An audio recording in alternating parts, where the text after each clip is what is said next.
Olá, mais uma vez sejam todos muito bem-vindos à nossa terceira videoaula do nosso curso de regras de voo visual. Nas aulas anteriores, falamos sobre teoria de voo e navegação aérea e dessa vez iremos falar sobre meteorologia. Lembrando que este curso foi elaborado somente para fins de entretenimento e jamais deve ser aplicado à aviação real. Bom, a informação meteorológica ela é vital para a segurança das operações aéreas, ela contribui para o conforto dos passageiros e facilita o estabelecimento de rotas mais rápidas, econômicas e de voos mais regulares. Embora os avanços da tecnologia aeronáutica tenham tornado as viagens menos sensíveis a determinados aspectos quando a gente fala sobre o estado do tempo, a meteorologia continua e sempre continuará a ser essencial para a eficiência das operações de voo. Cada vez mais, além da segurança, se busca um melhor aproveitamento do espaço aéreo e, nesse contexto, as informações meteorológicas são decisivas. A meteorologia é uma das ciências que estudam a atmosfera terrestre, que tem como foco o estudo dos processos atmosféricos e a previsão do tempo. Ela estuda os fenômenos que ocorrem na atmosfera e as interações entre seus estados dinâmicos, físicos e químicos. Para o piloto, o conhecimento das condições meteorológicas nos aeródromos de partida e destino é imprescindível para a realização ou não do voo. Além disso, ele precisa saber se a operação dos aeródromos vai sofrer alterações por motivos meteorológicos, necessitando então de informações precisas relativas ao teto, à visibilidade, ao tempo presente, ao vento, bem como a que horas deverão ocorrer essas mudanças e por quanto tempo elas vão prevalecer. É imprescindível também conhecer as condições em rota, a direção e a velocidade do vento ao longo dessa rota, ocorrência de formação de gelo, de turbulência e tempestades de trovoadas associadas a nuvens cúmulos-nimbus, que a gente vai também ver adiante, e que possam acarretar em desvios de rota e, por consequência, maior consumo de combustível. A meteorologia ela está dividida em duas partes. A meteorologia pura, que é o estudo puro da ciência meteorológica, isto é, o seu estudo dirigido para o campo da pesquisa, por exemplo, a meteorologia polar, a meteorologia tropical, a climatologia e a meteorologia aplicada, aquela cujo estudo é voltado para as mais diversas atividades humanas, como a meteorologia agrícola, a meteorologia marítima e, no nosso caso aqui, a meteorologia aeronáutica. Por falar em meteorologia aeronáutica, existem 5 fases aplicadas à meteorologia aeronáutica. A observação, que é a verificação visual e instrumental das condições meteorológicas que estejam ocorrendo em uma determinada hora e local, podendo ser na superfície ou em altitude. A divulgação, que é a transmissão das observações para fins de difusão no meio aeronáutico. A coleta, que é a coleção das observações feitas e divulgadas. Depois de coletado, a análise é o estudo e interpretação das observações coletadas. E, por fim, a exposição, que é a entrega dessas observações, análises e previsões para a consulta dos aeronavegantes. Vamos ver agora mais alguns conceitos relacionados a essa videoaula antes de prosseguirmos. Bom, a força é toda ação física que altera o estado de repouso ou de movimento de um determinado objeto, e a pressão é uma força mensurável que é exercida sobre alguma coisa. Fluido é qualquer matéria que se encontre no estado líquido ou gasoso, ou seja, que não possui uma forma definida. Então, peso é uma força invisível que atrai os corpos para a superfície da Terra. Já a massa é a quantidade de matéria contida em um corpo. Muitas pessoas não sabem qual que é a diferença de peso e massa. Peso é como eu disse, é uma força invisível que atrai os corpos para a superfície da Terra. Massa, por sua vez, é a quantidade de matéria presente em um corpo. Dessa forma, o nosso peso varia de acordo com o valor da gravidade, diferente em outros planetas e satélites naturais, por exemplo. Dizemos que a massa de uma pessoa é a mesma em qualquer lugar, diferente de peso, que dependendo da gravidade, ela pode ser diferente. Agora, o conceito de calor é a transferência de energia de um corpo para outro, do mais quente para o mais frio. E temperatura é a medição do grau de agitação das moléculas de uma determinada quantidade de matéria, né? Quanto mais agitadas essas moléculas estiverem, maior será a sua temperatura.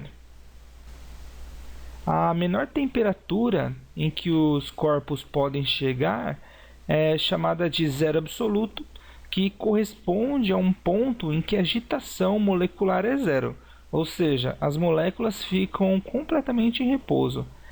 Essa temperatura foi definida no século XIX pelo cientista inglês William Thomson, mais conhecido como Lord Kelvin.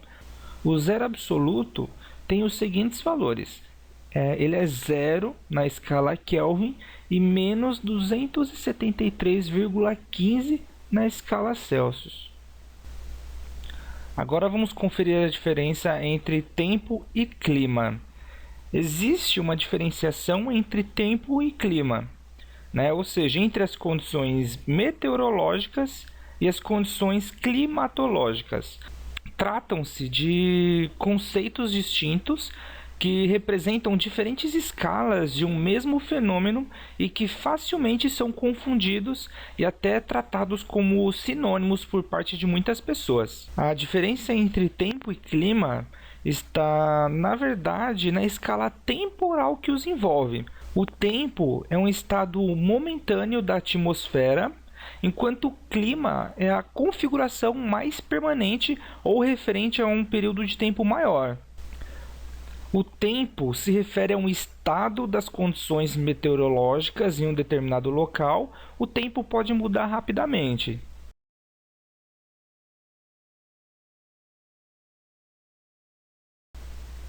E agora alguns exemplos da definição de tempo.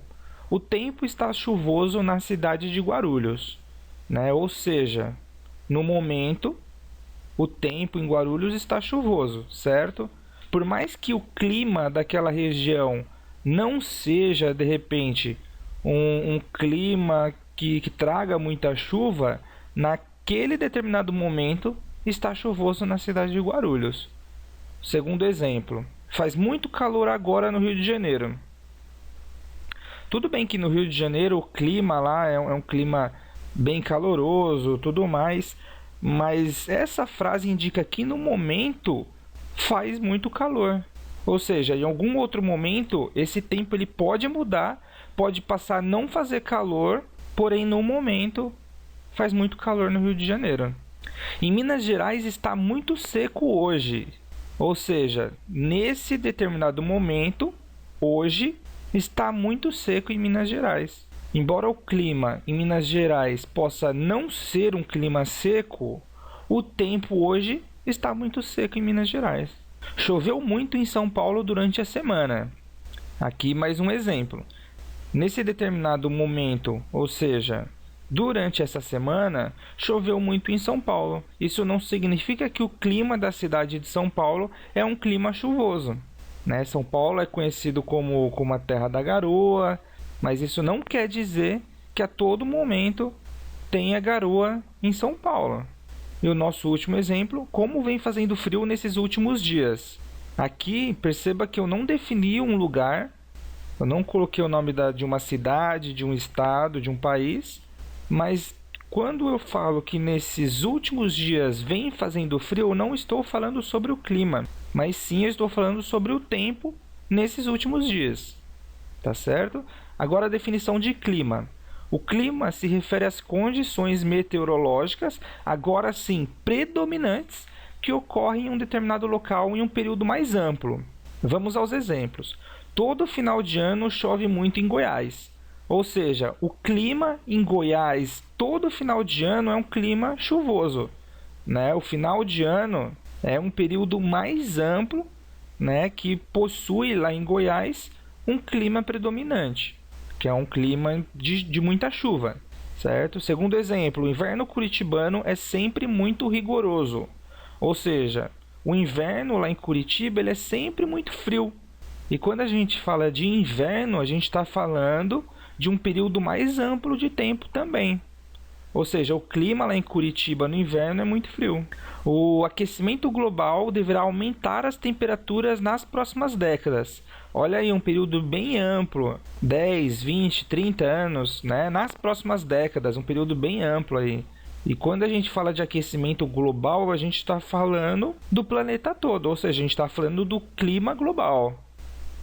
E agora, nosso último exemplo. Embora faça bastante calor no Ceará, hoje o dia amanheceu bem frio. Ou seja, eu comecei falando sobre o clima lá do Ceará, que é de bastante calor, porém hoje o dia amanheceu bem frio. Nessa segunda parte da frase eu falo sobre o tempo lá no Ceará. Hoje o dia amanheceu bem frio, mas esse não é a condição meteorológica predominante lá no Ceará. Existem 3 mecanismos conhecidos para a transferência de calor: radiação, condução e convecção. Agora, a condução, ela ocorre dentro de uma substância ou entre substâncias que estão em contato físico direto. Na condução, a energia cinética dos átomos e moléculas, isto é, o calor, é transferida por colisões entre átomos e moléculas vizinhas. O calor flui das temperaturas mais altas para as temperaturas mais baixas. A capacidade das substâncias em conduzir calor, que se chama condutividade, ela varia consideravelmente, tá? Via de regra, os sólidos são melhores condutores de calor que líquidos, e os líquidos são melhores condutores que gases. Num extremo, metais são excelentes condutores de calor, e no outro extremo, o ar é um péssimo condutor de calor. Então aqui, nessa mesma imagem, nós vemos um outro exemplo da propagação de calor, nesse caso a condução, né? Temos ali uma mão segurando uma panela. Essa panela ela é aquecida através da radiação ali do fogo abaixo. Esse calor da panela ele vai sendo conduzido através do cabo da panela. E aí muitas vezes quando a gente tem uma panela no fogo, a gente vai pegar a panela pelo cabo, principalmente se o cabo for de metal, a gente vai perceber que o cabo da panela está bem quente. Às vezes a gente até não consegue segurar o cabo da panela de tão quente.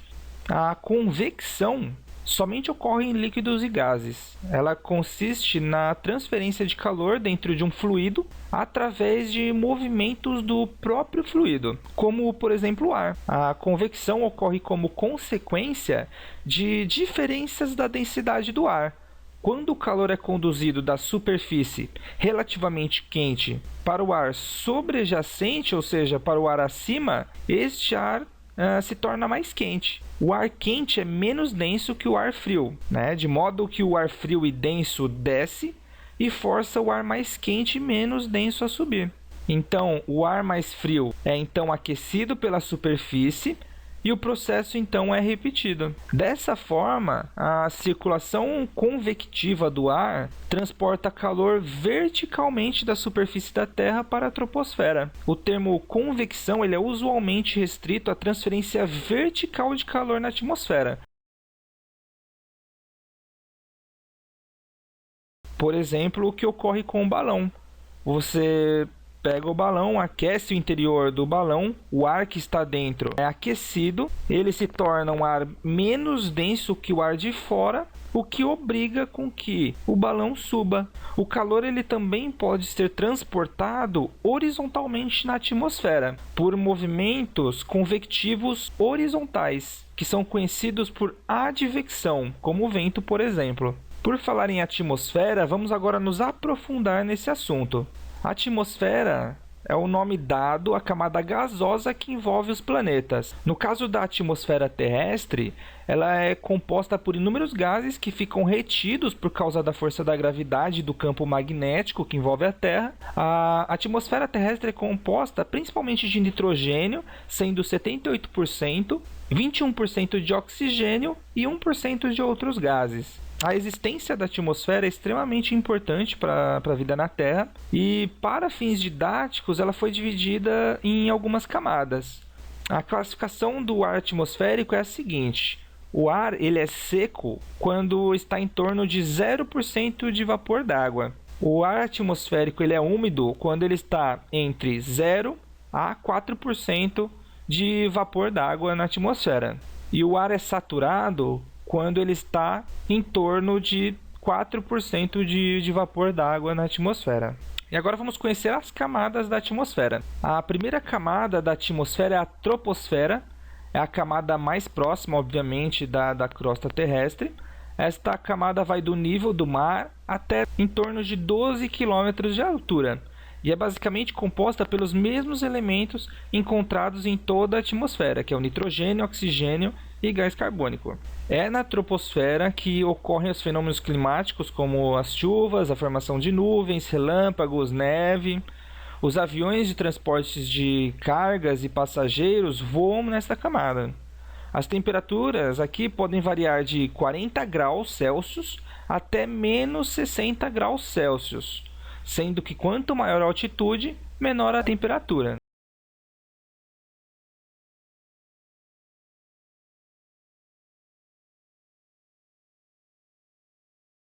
A estratosfera é a segunda camada mais próxima da Terra. Ocupa uma faixa que vai da troposfera, ou seja, 12 km de altura, até 50 km acima do solo. As temperaturas aqui variam de menos 5 graus Celsius a menos 70 graus Celsius. Na estratosfera, localiza-se a camada de ozônio, que é responsável pela proteção da Terra ao absorver os raios ultravioletas do Sol. Os aviões supersônicos e balões de medição climática podem atingir essa camada. É nessa camada que ocorre o conhecido efeito estufa, que é causado pela emissão de gases na atmosfera, que, ao serem liberados em grande quantidade, contribuem para o aquecimento global. A mesosfera caracteriza-se por ser muito fria, com temperaturas que variam em torno dos menos 100 graus Celsius e com altura de até 80 km.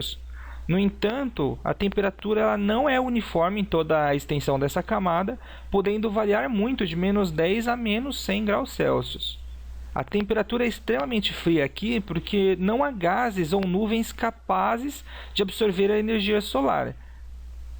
E a parte de contato com a estratosfera é um pouco mais quente, havendo um ponto de troca de calor entre as duas. A termosfera inicia-se no final da mesosfera e vai até 500 km do solo, sendo a camada atmosférica mais extensa e mais quente.